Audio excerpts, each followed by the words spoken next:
एक बड़े पेड़ पर बहुत सारे पक्षी रहते थे। जब भी उनके बच्चे थोड़े बड़े हो जाते, एक शिकारी आता और उनके बच्चों को पकड़कर ले जाता।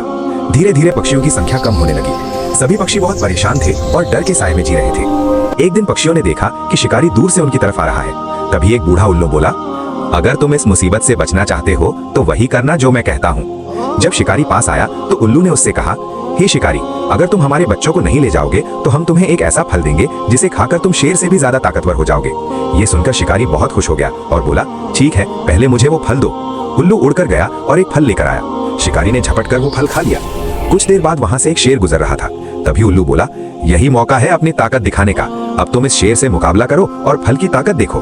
शिकारी ने शेर को आवाज दी और कहा, क्या तुम मुझसे ताकत का मुकाबला करोगे? शेर ने जवाब दिया, क्यों नहीं, मैं भी कई दिनों से भूखा हूँ। जैसे ही शिकारी शेर के पास गया, शेर ने उस पर झपट्टा मारा और उसे जमीन पर गिरा दिया। गिरा हुआ शिकारी दर्द से कराहते हुए उल्लू की तरफ देखने लगा। उल्लू मुस्कुराकर बोला, बेवकूफ शिकारी, अगर इस फल में सच में इतनी ताकत होती तो हम इसे खुद खाकर कब के तुम्हें हरा चुके होते। जो दूसरों पर जुल्म करता है, एक दिन वही जुल्म उसके सामने खड़ा हो जाता है। इतना कहते ही शेर ने फिर से झपट्टा मारा और कुछ ही पलों में शिकारी का अंत हो गया। उस दिन के बाद पक्षी चैन से रहने लगे।